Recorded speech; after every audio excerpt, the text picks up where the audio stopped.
Come join Greg and Richard right here on Dark and Red.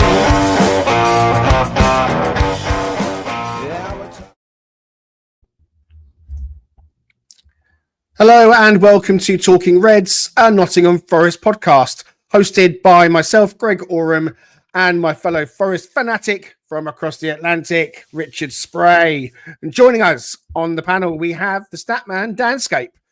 So, following the demolition of Liverpool just a few days ago, all eyes are now back on the European campaign and the visit of Malmo to the City Ground on Thursday night. A fixture that carries sentiment and nostalgia, as the club and fans will, of course, reflect on that famous victory over the Swedes in the 1979 European Cup final. Forest's illustrious past has at times weighed too heavy on the shoulders of many managers and players in the modern era, with accusations of living in the past, a common criticism aimed at the fans. But with Forest now back amongst the elite in English football and once again on a European adventure, it's the present day team and the recent successes that we are cherishing and enjoying. We'll always be proud of our history, but carving out more stories and more legendary moments to add to the collection is what we all must strive for. And under Sean Dyche, a man who certainly knows all about the past and the present, have Forest stumbled on the right man at the right time? This is the match preview for Forest versus Malmo in the Europa League. Right, guys, let's get straight into it today.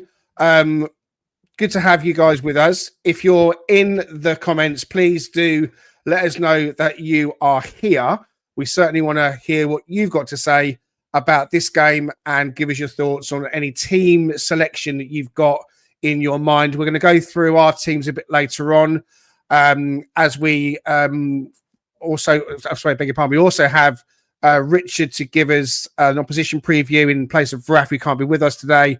And we'll have some stats from Dan coming up as well. But before we get into that, how are we feeling, guys? Still on cloud nine, Richard Spray, following the win at the weekend. Have you come down yet? No, I don't want to. I'm going to keep that in the memory bank for years. You know, as I said on the review, for years to come. You know, when life gets a bit difficult, I can always remember we beat Liverpool at Anfield 3-0. So yeah, I'm doing great. Looking forward to this one coming up. Still a little bit of trepidation. There's still, memories as well. Speaking of memories of Sturm Graz and Midtjylland and, other not so successful matches where we didn't come out on the winning end of it. So hopefully that's not going to be the case in this one. But yeah, still feeling pretty good from the Liverpool match. Still on that high. Morning, Dan, or good afternoon now. How you feeling, buddy? Still enjoying the looking back on the Liverpool game? Yeah, of course. I think, like you say, it's going to stick with us for a while, that one. And it just brings a bit of relief as well, doesn't it? Avoiding some of the stresses that we've all felt about, how we're performing as a team and is there something more wrong with us and all that. And then you see that game. You obviously appreciate that we just need to get together as a team and put it all together on the right day and we can beat anyone still. So it gives us hope for the future. And then this game coming up, is I suppose another interesting challenge for the manager, right? So even when things are going well, you've still got to deal with the fitness and the resting players and still getting results, haven't you? So even when things are good, there's a challenge and it's interesting to see and hopefully we get the job done. It's amazing how moods change very quickly and one game win or 2 game win and everyone maybe thinks that's it, we're sorted now, no problems. And I think that I can be guilty of that as well. But I guess the question I want to ask you guys is about both competitions now, the Premier League and the Europa League, because whilst we had the struggling under Ange, and we're still not out of the woods yet. Let's remember, we've had back-to-back wins in the Premier League, and one of them was against Liverpool, but we still have work to do. And I think we're going to be fine in the Premier. We're not going to go down, but I still want us to see us obviously move further up the table. But now we kind of have come out the bottom 3 and we're kind of moving upwards and the feel-good factor's back. How has that impacted on your thoughts on Europe? Because maybe one or two of us were thinking, look, it's all about the Premier League now. We've got to put the European adventure to one side. We can't afford for it to become a distraction. Do you think we can battle on both fronts, Richard, now? I think we can, but I still think it bears the need to look at, turnover, in terms of our starting 11, not wholesale, not complete, full starting 11 or anything of that nature, necessarily having to switch out and having two teams, quote unquote, two starting 11s. I think it's still a situation where you're going to incorporate, and I'm sure we'll look at that when we look at our lineups that we put together. But, I do believe there's going to be a need to, potentially like rest an Anderson or rest those key pieces that are going to be essential for you being progressing up that table. As you just pointed out, it's not something like we're completely out of the woods yet because we beat Liverpool. It's an enormous victory. It's a great thing for us to hang our hat on, as it were, but at the same time, it's not something that we can rest our laurels on per se and just feel like we're safe. We just have to continue to keep pushing, because we do have favorable fixtures coming up in the Premier League in terms of being able to have an opportunity to compete. I won't use the dreaded word, because I've been cautioned again by certain individual, Premier Elliott, that we don't want to say that word. But ultimately, I do believe there's opportunities for us to compete in these next few matches and really start to accumulate points. So that helps give us a little bit more cushion, a little bit more safety. And then, maybe some of the ways that Dyche approaches it might shift a little bit depending on how far we go in this competition. But I do believe it's going to be now a situation where we can start to feel a little bit more focused on the European competition and know that we can definitely have a chance to progress there as well. I mean, if we are going to do anything in this competition, Dan, we've got to start getting some wins on the board. We're currently sitting 23rd in the table. So a win against Malmo, who haven't really been performing in either their league or also in this competition, this feels like an opportunity to get 3 points. I mean, I think following up the Porto home win with another one now, I still rue the missed opportunities away at Graz, but we come away with a point. What about you and both competitions? Is this an ideal opportunity now to make some changes to the team and bring some fringe players back in that can do enough to beat Malmo and get us up the table in the Europa League? Well, I think it gets harder from here, right? I think Utrecht is a step up in the next game, and then Ferencváros is a bigger step up, and Braga's probably as tough a game as we might face at the minute. So this is the chance to get a win at home on the board that kind of puts us comfortably into that playoff position at least, and then obviously see how we get on in those other games. I still think we can beat all those teams on our day, and it depends how we're going in the league as to how strong we go and all that. So there's still so many factors to come that we don't know until we get to those games quite where we're at and what we need to do. So we just got to, we've got to take the opportunity to win this game. I think these guys sit alongside kind of Graz at that level. We should have beaten Graz, apart from obviously missing a penalty and a couple of other sitters. So I think it'll be the same kind of game. I don't think we'll be stretched or pushed. I think in terms of the competition, it's always been important. The Europa League has always been important. Even when we were worrying about relegation, it was too early in the Premier League season to say, let's bin off this competition and just focus on the league. It's always been important, but it's always been a competition where we should quite comfortably qualify for that next stage one way or the other, right? We should never, even a struggling version of Forest should never be in those bottom, whatever it is, 6-8 teams that don't get anywhere in the competition. So we should have always progressed to some point. And we're kind of seeing that is that we are, despite being quite bad at times and losing games in ways that we shouldn't, we are still in the mix. And if we do win the next couple of games, we are very likely to qualify. So that's where it's at. So we have been able to rest, and we still can potentially rest. But yeah, we are getting to the point where we need that. This win puts us in the position to be able to manage it down the line, I think. I looked at last year's table, and I think it's something like four wins and a couple of draws generally was enough to kind of get you in towards the sort of top 8 mark.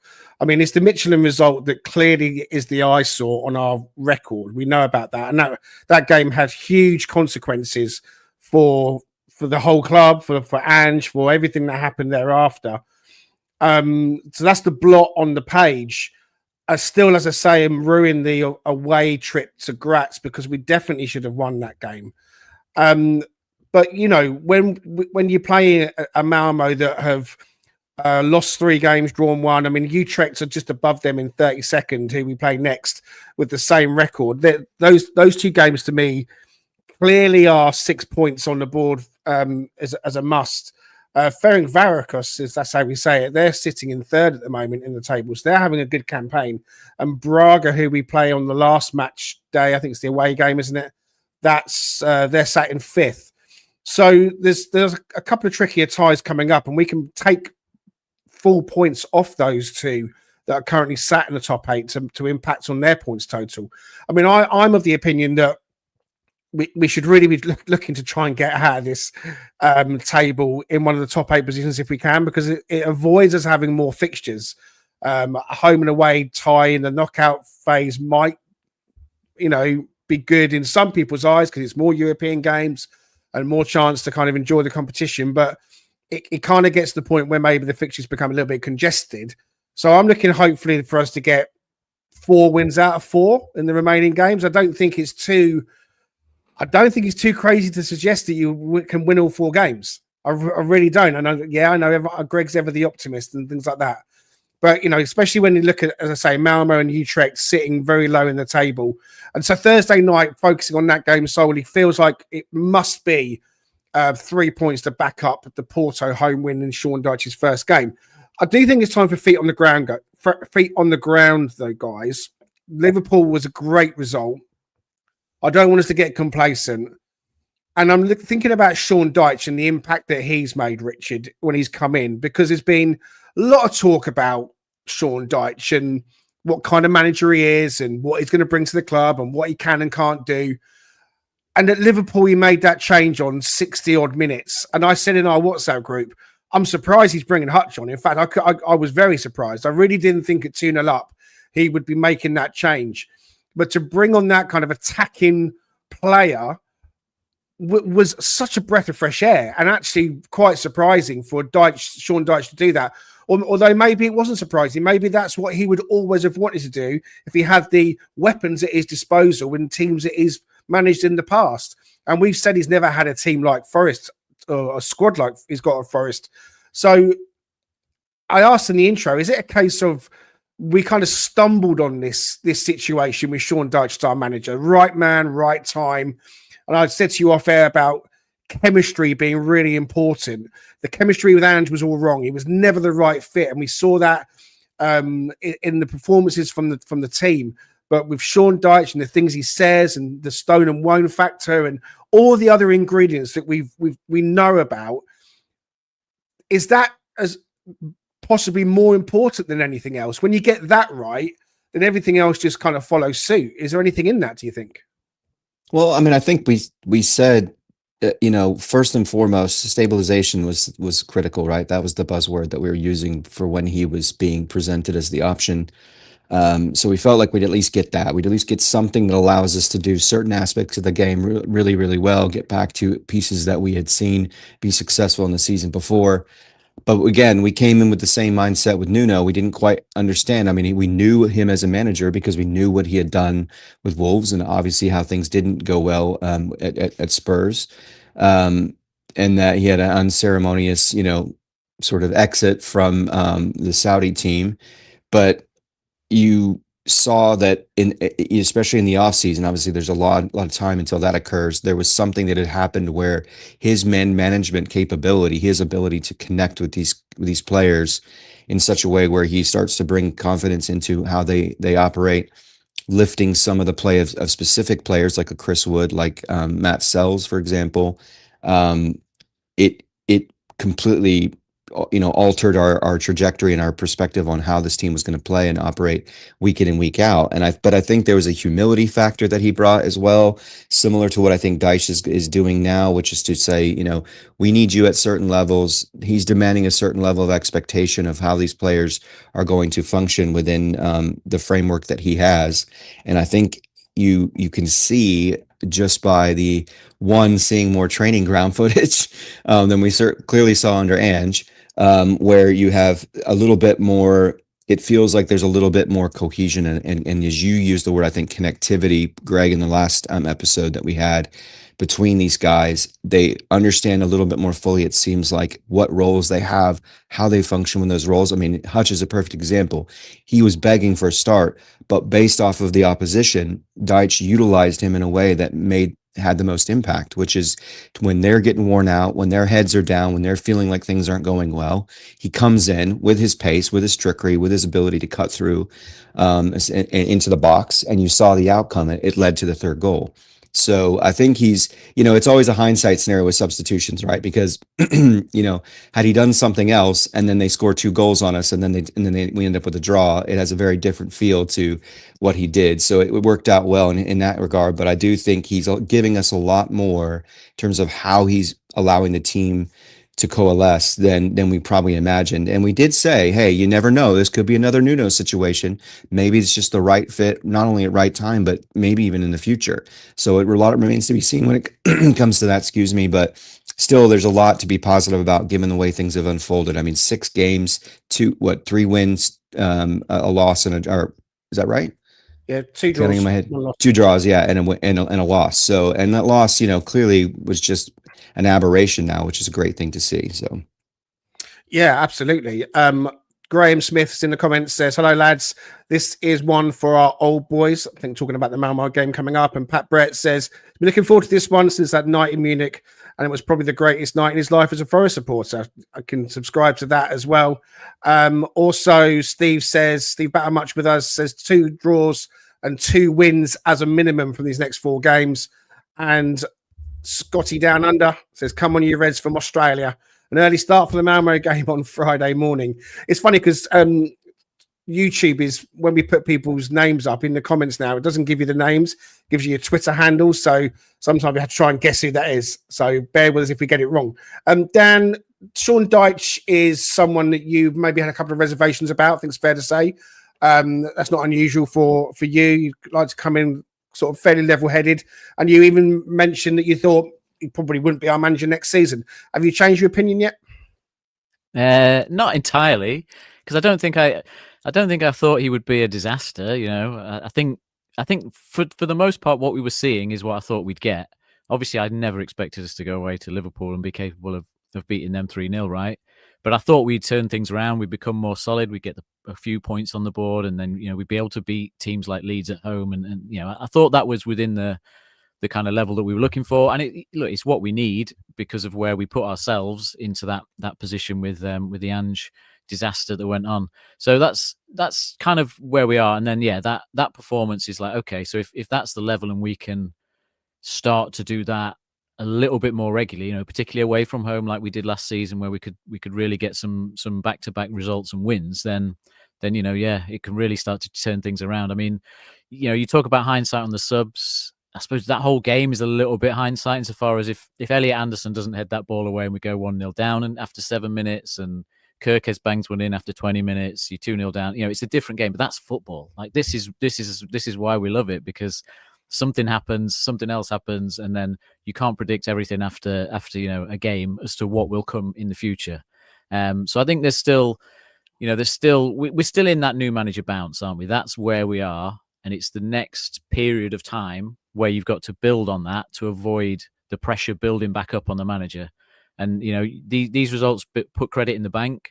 But if you don't pick up enough results to start moving away from the relegation zone, the pressure will come back. And obviously the game at Liverpool was like 25% possession away from home, right? We can't do that at home against teams. So we've got to show all sorts of different styles of play as well to be able to put results on the board. So you're right to say, we have to get back into a kind of a grounded position on the back of that result. But the main thing he's done for me is just the man management, isn't it? He's got those players back on board. He's got them focused. They're taking chances because, we missed so many chances in other games. And against Liverpool, we just pretty much took, 4 out of 5 clear chances. So that focus, all of that stuff has worked. And it's now just finding a way of keeping teams guessing at what we're going to do and playing different styles and all that, I think.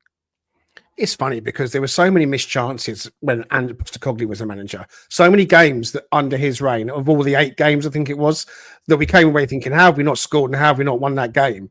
That had just 1 or 2 or 3 of those gone in, he'd probably still be in charge. So it is, closing doors, sliding doors, small margins, all the cliches. But the man management that you touched on, Dan, is the thing. That's what I said about case of right man, right time. Dyche said in his first press conference, it feels like, maybe in the past I wasn't the right man, but I'm the right man now. And, managers go through different journeys in their career, of maybe going to this club and having some success there and some success there and so on. And Clough did it himself. Obviously, had the huge success at Derby, and then when he left Derby, he had the problems at Leeds, went down to Brighton, didn't really kind of do much down there. So when he ended up at Forest, it was kind of almost like his halo had properly slipped. So maybe there were question marks about what Brian Clough was going to do for Nottingham Forest. And, the rest is history, as we know. So I guess you maybe need to judge managers and players and people on the here and now. Everyone's got a past and everyone's got a track record of what they've done previously. But when you look at Sean Dyche and you look at the things that he's saying in the press conferences, I really enjoy. The way that he's approaching being the manager of the club, I really, really enjoy, because you can see what it means to him, and he's admitting it bit by bit. He's letting it all out a bit more as well. In his most recent one, he said, obviously, he's just that little bit more special here, and I want to hear that. I want to hear him admit, yeah, you know what, guys, it is really special being a manager here, because everyone's like romanticizing about that and getting on board with that. But ultimately, we have to put the performances in on the pitch. And buying into him as fans is easy when the results go our way, but keeping our feet on the ground is really important, because there are still lots more games to come. So, Malmo come to the City Ground on Thursday. Raf, unfortunately, can't be with us today to give us an opposition preview, but Richard is here to step in. So we'll go straight into it, buddy. On screen, there you go. Perfect. Thank you. Yeah, in honor of Raf and a great job that he does for us, every week when he comes on and does these. So we miss him, but bless him and hope he's well. Right off the bat, you can tell based off of what you said earlier, Greg, these guys are not, Malmo's not really doing well in this competition thus far. They've got 1 point to date in this competition, and they're at a -5 goal difference, and frankly have only scored 2 goals overall. So they're struggling. But what you can see on screen right now is there's 3 separate starting 11s that they have fielded in the last 3 Europa matches that they played. The most current one at the top left being against Panathinaikos, so which they did lose that game. They drew the game prior to that, and then the game prior to that they lost 3-0. So they are definitely struggling mightily. But again, like we said, you don't want to take anybody lightly. You want to kind of take each week as it comes, each game as it comes, to treat them independently. And as we've said, even with the Liverpool win, not get too high off that win and still stay laser focused on what we're going to do in this match. But basically, just to give you guys an indication, their team as a whole, there's some talent there. I put on the screen at the bottom left, for example, you've got their top goal scorers, which at the top of that list is more of an attacking midfielder / winger named Hugo Bolin, who's a 22-year-old player. He's someone that I'll talk about here in a minute and focus in on, as well as one of the other mainstays is I'm going to probably butcher this name significantly, but they kind of like to move people around into different positions when they're doing these different formations. The tendency is to kind of go into more of a 4-4-2, especially out of possession. They'll be in a 4-4-2, and then in possession, they kind of move into a 4-3-3. So there is some flexibility to how they operate, and they're going to field basically everybody, with the exception of there's been some change out at times of their goalkeepers, but for the most part, Elborg has been the primary goalkeeper, and then one of their other center backs, Rosler, is a player that they may switch out, kind of similar to what we do. They don't make a lot of wholesale changes, but they'll make some changes in order to rest players, I'm assuming, for their league, which at this point they're only 6th in the league and not quite having the same season they did last season when they were able to get to Europa. That they're still kind of on the edge there. But that aside, Haksa Bananovic, I think he'll move around. He can be a 9. He can play in a more of a wing role. Same thing with Ekong. Ekong can operate either in a sort of a pseudo 9 or false 9 position, or play on the wing. Sometimes he will even, if Haksa Bananovic is not playing then Ekong will focus, or if Oksana Bananovic is dropping deeper, then Ekong will fill into that striker role. So some of their highest rated players, there's another good young player in Otto Rosengren, who I'll talk about as well, as another one of their danger men. But they tend to field basically the same squad, with Striker Larson at their right back, Busanello at their left back, Janssen in their right center back position. Skogmar will kind of move around in that midfield. Buzladic, man, I am terrible with these names, guys. Sorry. I'm sure Raf would do a lot better job with that. But they tend to have a similar set of personnel, is what I was saying, and shift them around depending on the opposition, depending on what formation they want to kind of start as their base. So we can go to the next slide, Greg. And so this is just focusing in on looking at specific players that are a bit of a challenge. Clearly, the opposition level that they're playing in the Swedish league is not going to be the same thing. Now that they've been in Europe, some of the scores, the rankings of players that I showed on the previous slide, when they're, a number of those players, including Rosengren, who I'm going to talk about first, they're in that 7 to 7.5 scoring range. But again, that's in a competition level that we know, like Sturm Graz, isn't going to be quite to the level of other potential European sides, including ours in the Premier League. Clearly, what we have to face week in and week out in the Premier League is very different. But with this team, they've got a couple of really good, bright young players, both Swedish. Hugo Bolin is that attacking midfielder I mentioned, and Otto Rosengren. But I want to talk about Otto Rosengren first. So specifically with Otto Rosengren, if you look at this on the screen, for those who can't see, I encourage you to go back and look at it if you can on YouTube, or look this player up. But he's kind of their version, Otto Rosengren, of Elliot Anderson. Is he of the same caliber? Clearly not. But in terms of what he does for their squad, he's that guy where everything filters through him. So he's the one who really gets everything moving from a distribution standpoint. He has the most assists on the team at 6. He's still got 2 goals as well, both of those coming in their league play. But he's all over the place. I mean, if you look at this heat map, there's red everywhere. So he's a player that's going to be constantly on the move off the ball. He's going to be always looking to get it, similar to Anderson. He has some dueling capability. He can defend a little bit, but his focus is distributing the ball to some of their other forward players, including Hugo Bolin. And on the bottom right, you can see from that Hugo Bolin usually operates on the left. And the way that their attacking breaks out in terms of where the attack typically comes from, it's going to be on that left-hand side, so 51%. So this, again, is something to be cognizant of when we're looking at our lineups, because how is that going to be fielded from our side of it? When we're done to defend that, we're at least giving an idea that 51% of the time, which is a significant percentage. Most of the time when we're playing Premier League teams, for example, there's a lot more even distribution. Maybe Forest operates closer to a 40% on the left, especially when Callum's involved, linking up with Williams. But for this team, it's all about Hugo Bolin on the left, and that's where the ball's going to go to 51% of the time. So, they're good about as well working through open play, using Otto Rosengren in sort of that 8 role. Sometimes he'll drift into a 10, but he's the guy who's going to be able to that we need to focus in on. A player that might get a likes of a Yates or someone trying to control him and mitigate his effectiveness in terms of how he distributes. Hugo Bolin is also their top goal scorer.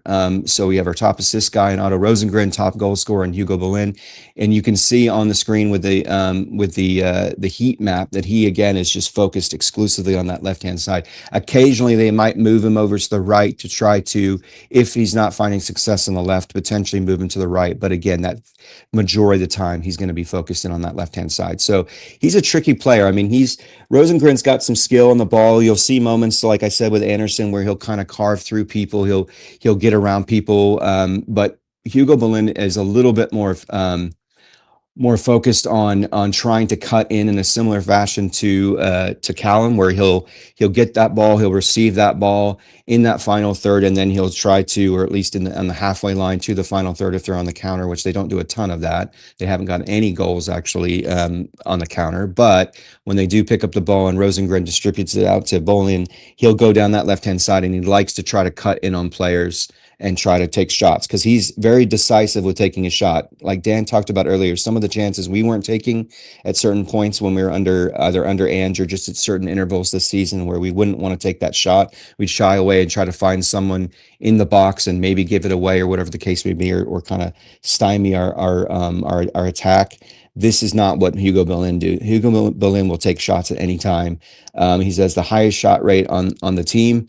And so he's a player that we need to be cognizant of, and especially be careful of, whether that be a Savona or somebody else, to recognize that he's not going to try to work around you and distribute the ball back into the middle. More often than not, he's going to try to cut in and take a shot. And a lot of his goals, you see that very regularly, and from distance too. It's not just something where he tries to get within 6 to 8 yards and then take that shot. Although there are goals that I saw on film from last season in particular, where he'll kind of drift into a false nine position similar to Elanga from that left-hand side and kind of drift into the middle and pick the ball up, and he'll be poaching a little bit to try to score from close range. So he's a versatile player. He's a guy that you have to be conscious of, and he's got good pace. He doesn't have quite the level of skill on the ball that Callum does, but he has a similar profile to Callum. So, but yeah, in terms of scoring against them, just to kind of close it out, there's definitely opportunities for us to get through them on an open play. They've given up 4 goals in open play, 2 goals at set pieces. So not a ton of goals that they've given up from a set piece, 1 penalty. But in terms of how we work through them, it may mean that we operate with a little bit more of the ball in this match, which has historically not been our thing. But these guys don't typically operate on a high possession rate either. They're Malmo is usually around the high 40% to mid 40% range in terms of possession. So there's opportunity for us to dominate if we wanted to do that. So there we go. That's my opposition preview. Brilliant. Thank you, Richard. Yep. Okay, we told you on our last episode about our competition giveaway. That is a brand new Nottingham Forest shirt. It could be a home, away, or third shirt of your choice, courtesy of the Cheese Trader, our sponsor, of course. And the question I asked you was to tell us, on the recent episode, the one with Mark Turner, which player from Forest history did Mark say he would want on the current team? We're asking you to only send answers. The only way to enter is via email to talkingredspod@gmail.com. So we have had some entries come in. Thank you very much to everyone that's entered so far. It is limited to 1 entry per person. All right. I will say that as well. So 1 entry per person. I mean, it should only take 1 entry, really. Although we have had a few wrong answers, I'm afraid, already. So what I would say is, if you think just go back and watch the episode, the one with Mark Turner. You're looking really probably for the lightning round section to help you out a bit further. And I even think it's a direct question that Richard asks Mark Turner. Which player from Forest history would you want on our current squad? And Mark had a very specific answer. We want you to name that player and email us to talkingredspod@gmail.com. If you haven't done so already, please do get your entry in. We would love to give you a brand new Nottingham Forest shirt. All right. Danscape, you've got something to give us as well. But before we do that, we'll do this. This episode of Talking Reds is brought to you by the Cheese Trader. If you love proper cheese and you love Nottingham Forest, then this is the place for you. From rich, creamy blues to powerful charcoal cheddar, the Cheese Trader has the flavour to match every moment of the season. Whether you're celebrating a big win or drowning your sorrows after a tough loss, use the code Talking Reds for 10% off every order. The Cheese Trader on Grape Lane in York, owned by Forest fan Stu Freestone. Proper cheese, proper passion. Find them online today and join the cheese revolution.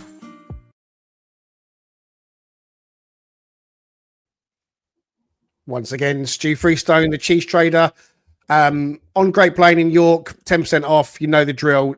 The details are in the bio. Yeah, just quickly before we move on, should point out that Malmo actually have finished their season as well. That's their season done. So I think they wrap things up on the 12th of November.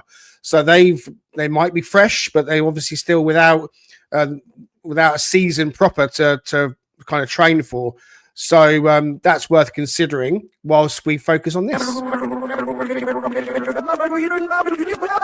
I'm a Statman. Fazendo som, Pedro e Moraes fazendo som. fazendo som, de Pedrinha Moraes fazendo som.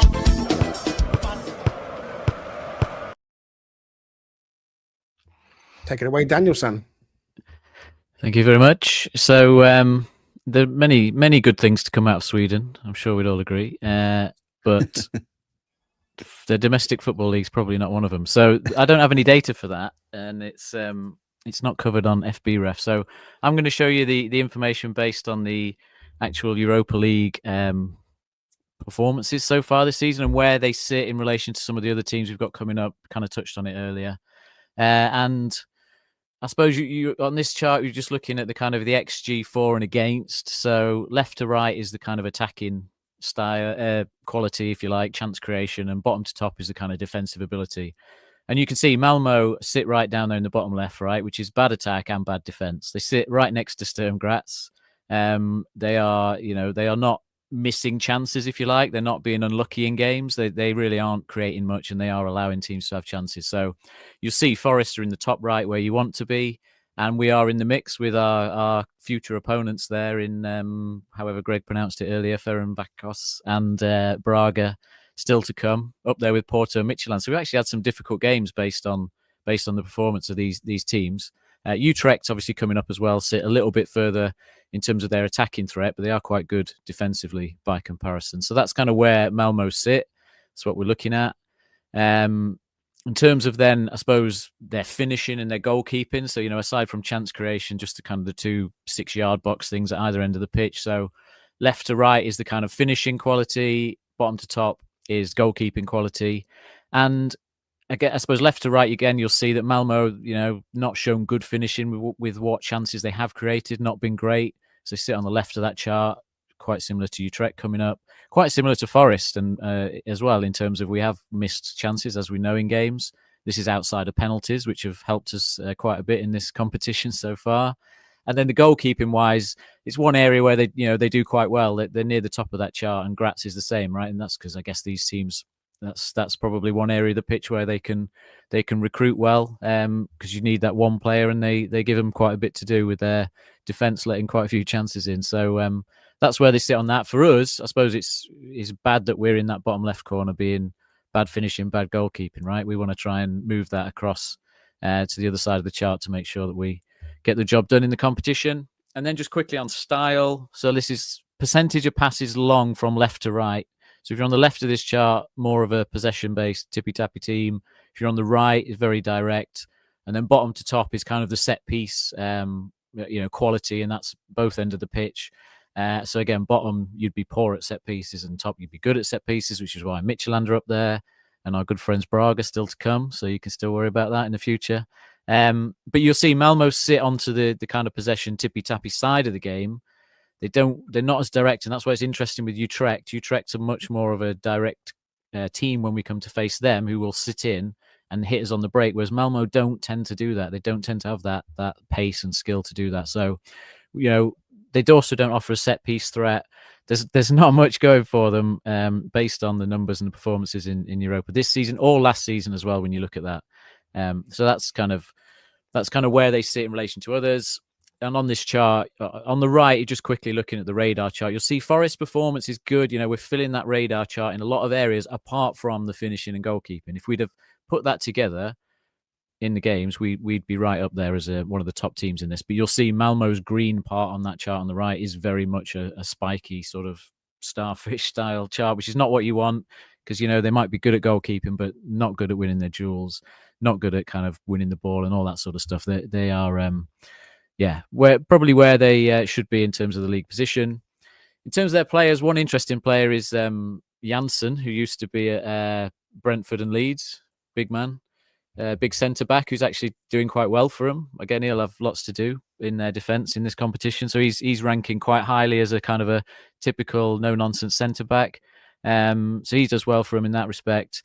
Richard's obviously highlighted a couple of the players, but in the midfield, I'll look at them in a second. And then in attack, so they've kind of got green highlighted players in defence and midfield where they've got a bit of quality, but in that attacking line, they don't really have anyone. And obviously that's a big part of the game. So I'll quickly look at that. So this is their midfield, and this is kind of scoring their midfielders based on different skill sets. So, like ball winning and dueling and dribbling and so on. And you'll see they have got some 10s in that midfield, right, on this chart. So Hugo Bullin is the most valuable player. And he has got some 10s for his movement, his box-to-box play, getting in the box and box crashing. He is good at that side of the game. He's not necessarily someone that's doing so well at like the chance creation so far. And Rosengren, who you've highlighted in there domestically, like his chance creation in the Europa League has really struggled. So I guess that shows the difference in quality there. But again, he's got some good scores around dribbling and box penetration on there. But yeah, there are some 10s in their midfield. Like there's a fair bit of sort of green in the midfield. But then when you go to their attack, there's just a lot of red, right? There's just not much standout in there apart from Emmanuel Ikong, who's kind of creating chances, but the rest of his game, and sometimes he plays centre forward, sometimes he plays wide. It's kind of like the rest of his game isn't there. Like the finishing across all of these, is in the bottom 20% of players in the competition, box presence and that side of it. So again, not too much to kind of fear in that respect up front. Midfield, yep, they can offer a bit of threat, but it's one of those. Oh, I pressed the wrong button again there. There we go. It's one of those where our quality should show through, even though, as we'll come on to, we might make some changes.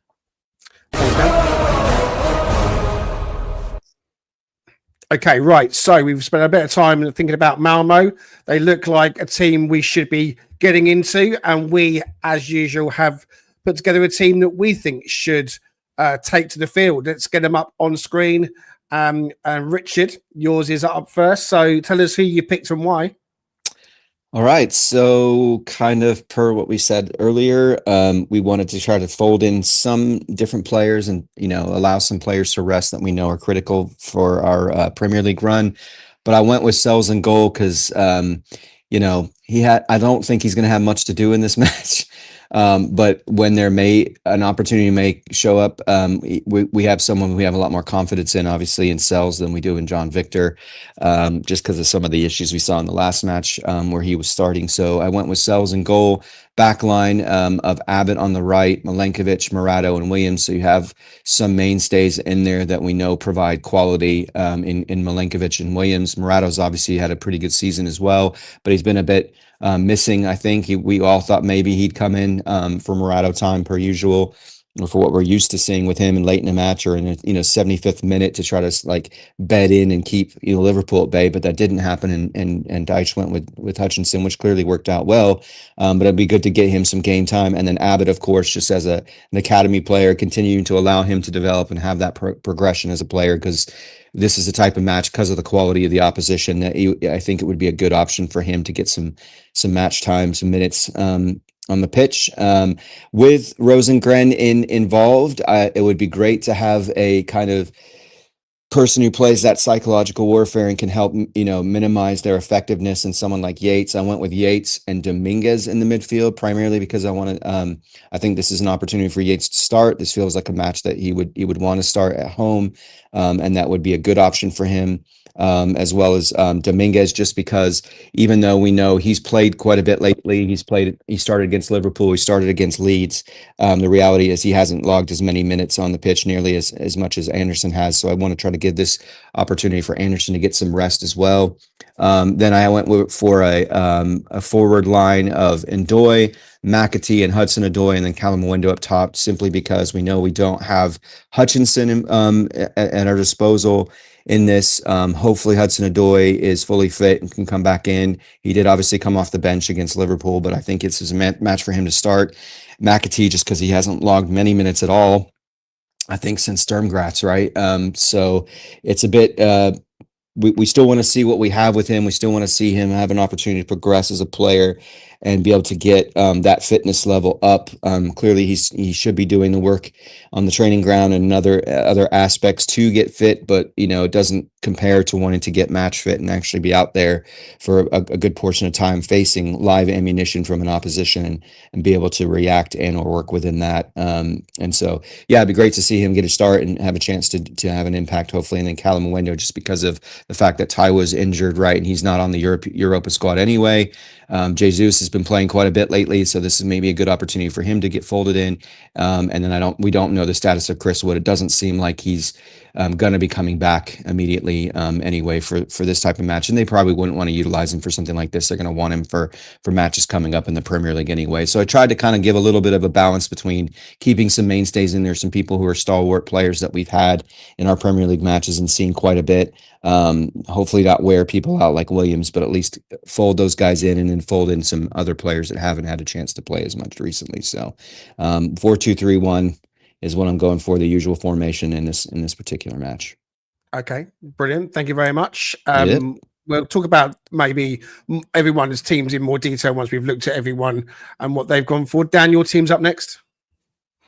Okay, yeah. So in goal, I'm going with Sells. I just don't see the point of playing John Victor, if I'm honest. I don't think there's any benefit, even if he has a good game and all that sort of stuff. I just think you play it. You just want some, solidity.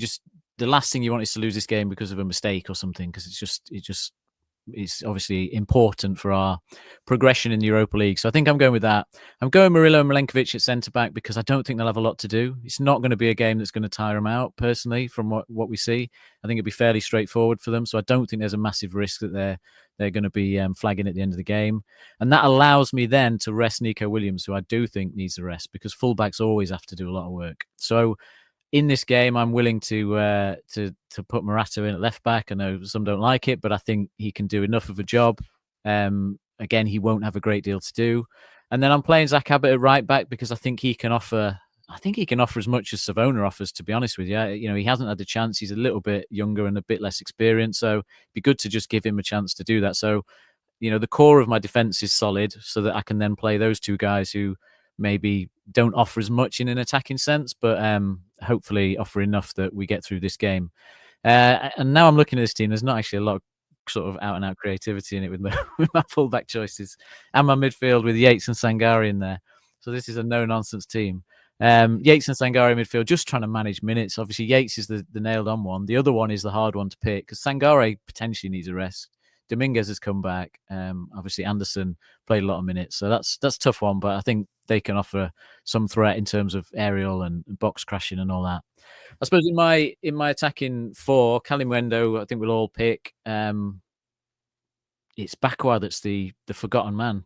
I don't know. I'm sure he's probably not quite close enough, but I thought I'd throw him in there just to remind people that he exists, and he's kind of the reason why Hutchinson isn't in this squad. People frustrate me a bit when they say, why is Hutchinson not in the squad? Well, it's because we thought Bakwa would be fit, and if they were both fit and Hutchinson's the super sub in the Prem, then where would Bakwa get his game time, right? So hopefully he's fit and back.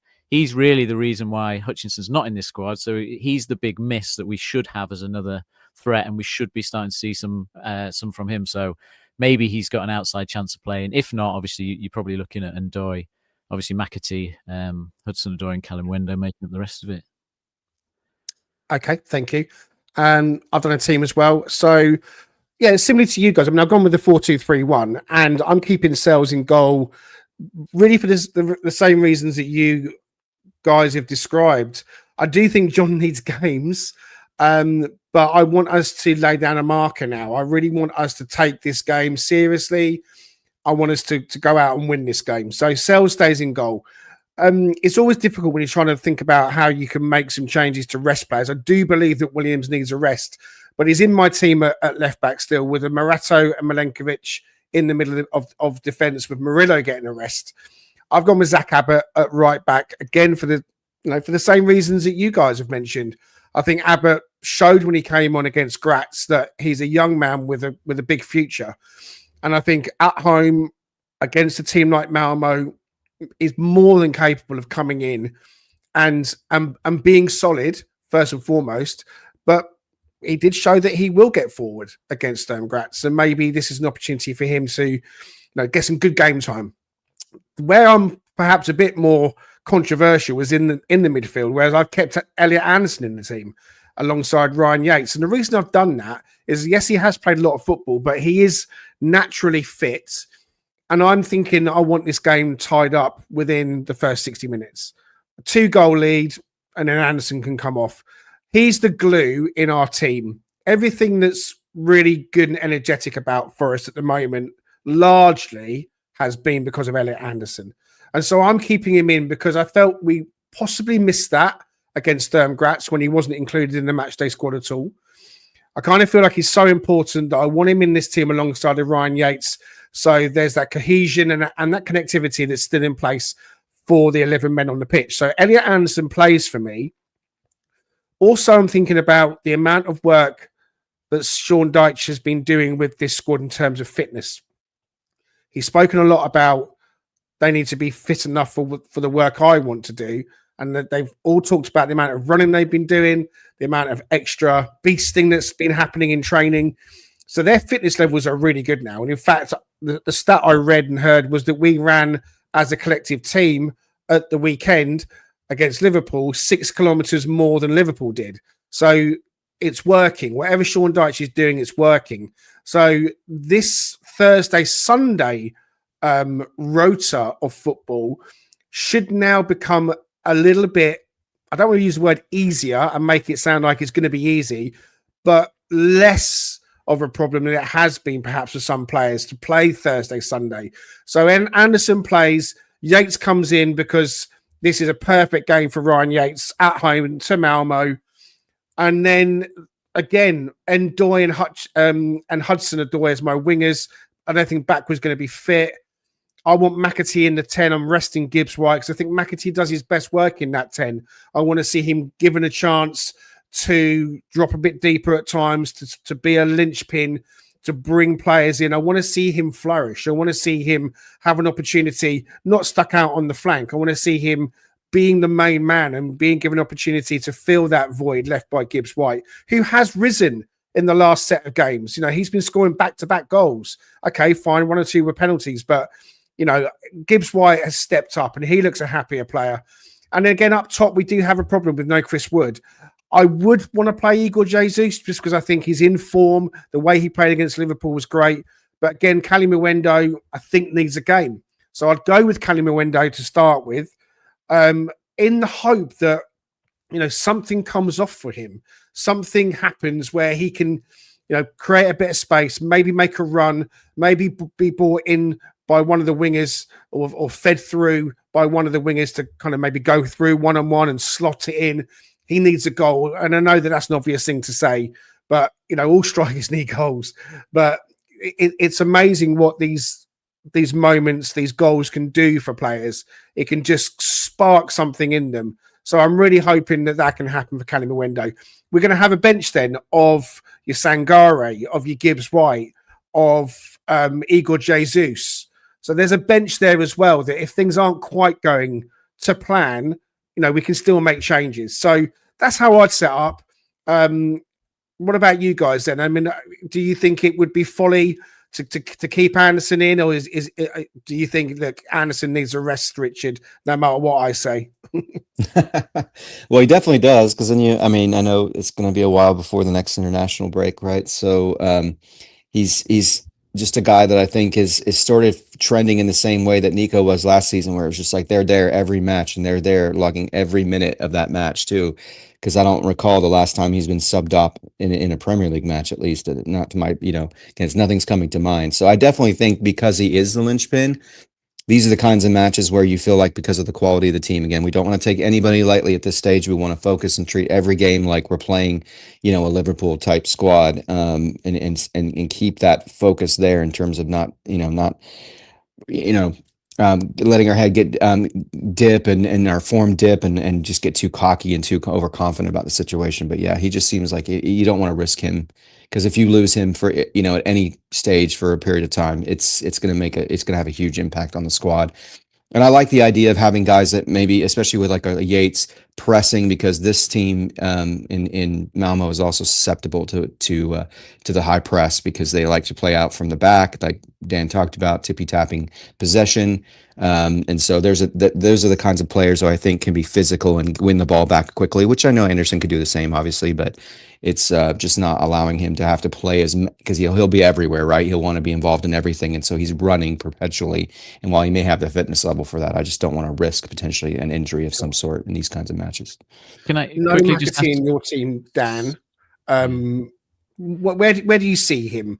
Do you see him effectively being a the wrong player for Dyche. He got brought in obviously under Nuno, and we now find ourselves with Sean Dyche as manager.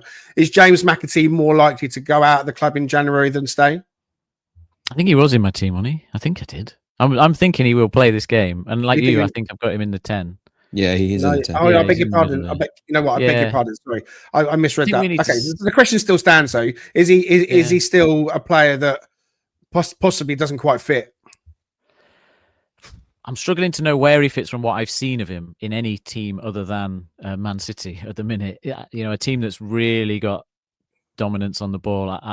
I need to see a lot more from him on the basics of the game, basically. You know, and that's what we haven't had chance to see with not having cup games in some of the other competitions as well, perhaps. Because, you know, you're playing that number 10, you've got to be really physical. You've got to be able to battle with players and get, you know, the energy that Gibbs White puts in and all that stuff.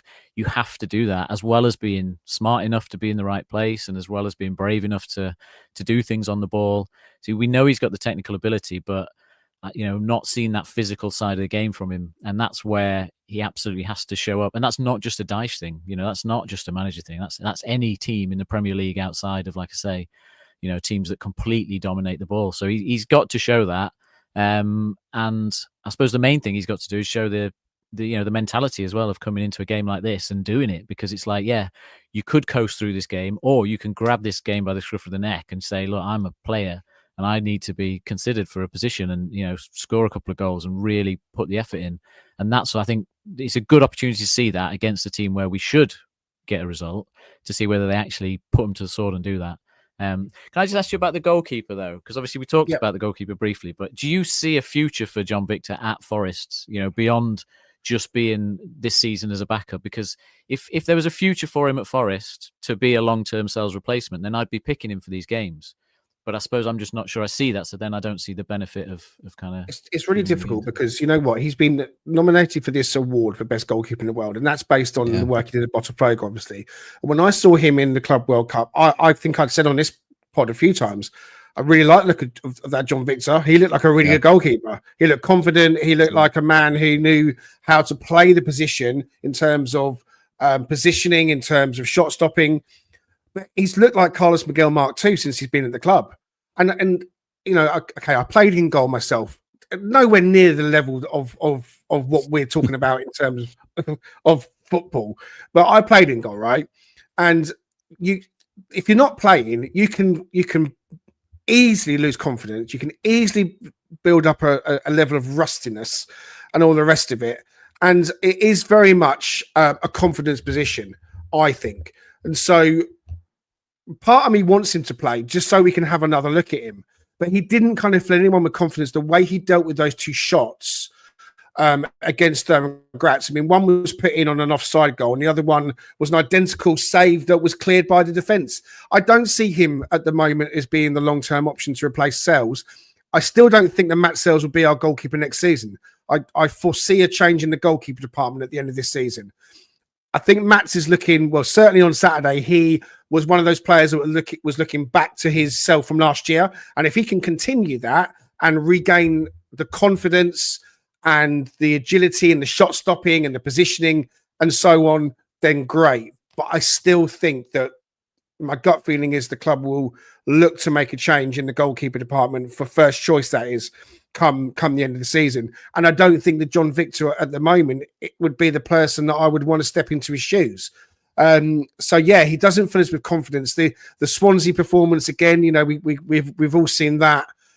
We've just not seen enough of him. And I liked Carlos Miguel against that game against Newcastle, where he was kind of blamed for their 18-second goal.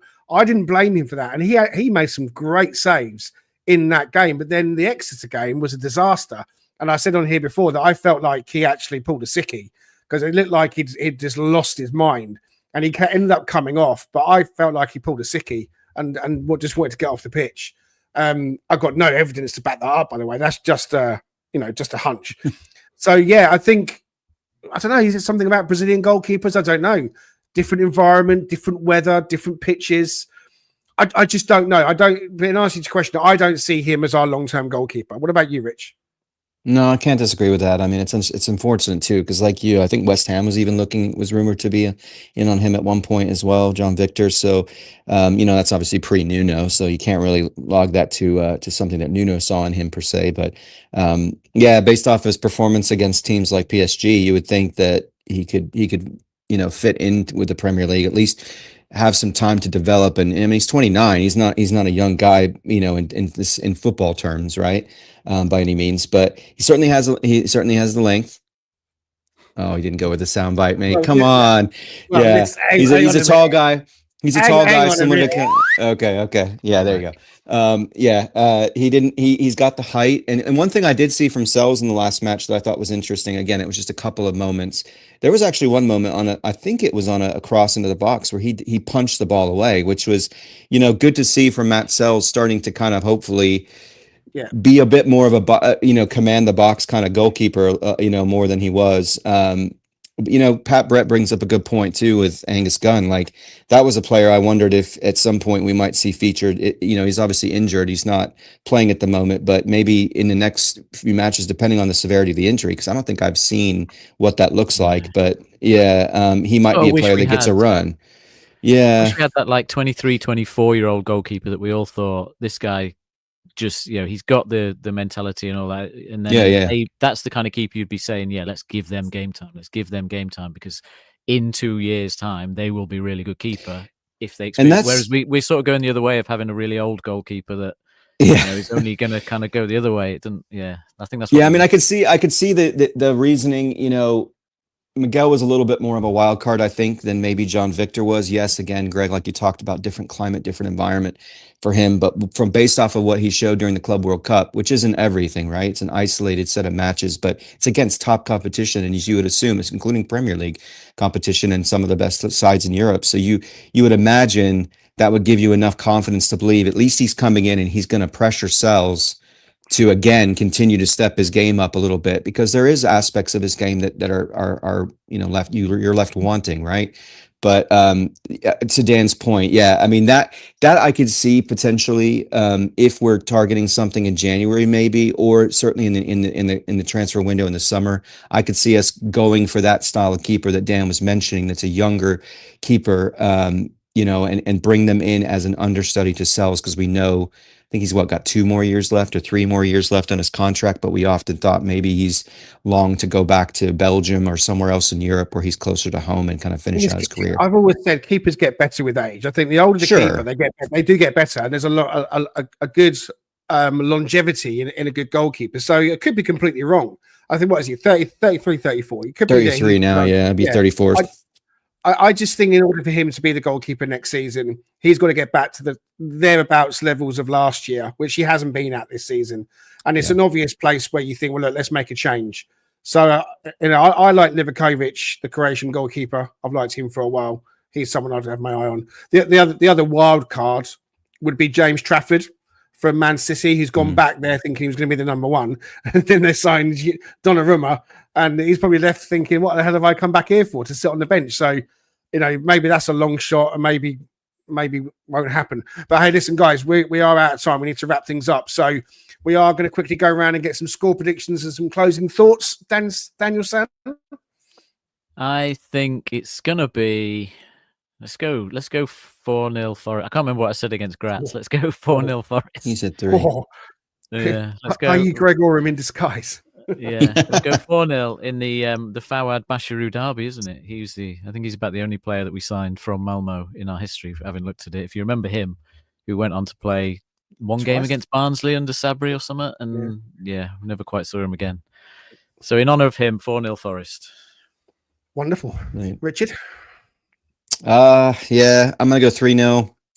Another clean sheet to put on Matt Sells' belt, since he just got one against Liverpool. And I'm same thing you said about Dan about McAtee is how I feel about Callum Window as well. It's like we just want to see him have an opportunity. I know that there's others in the comment like Pat Brett saying no to Callum Window, get Igor Jesus in there, which I can understand, but it feels like this would be a great opportunity for him. And I'm going to say one of those 3 goals, he gets him. He gets that first goal. He gets off, gets that under him. And hopefully it propels him to better things to come and shows that he's got quality and we signed him for a reason. So 3-0, the goal from Calimundo. Okay, Richard, I see your 3, and Dan, I see your 4, and I raise you to 5-0. Oh my goodness! Because I'm not going to be outdone on this podcast, gentlemen. I'm not going to be outdone. No.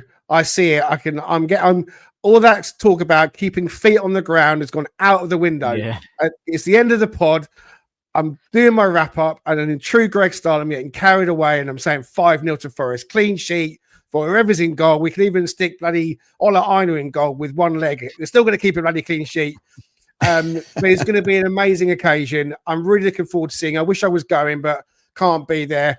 It is going to be a celebration of that famous win against Malmo in the 1979 European Cup final. The club have planned things.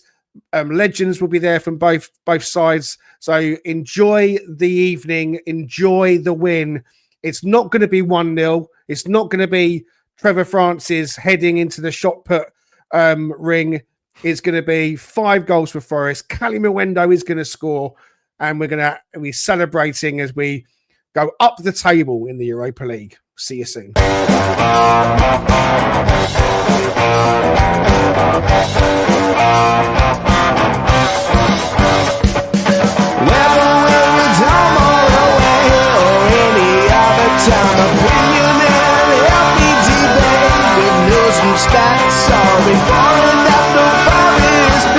Come join Greg and Richard right here on Dark and Red.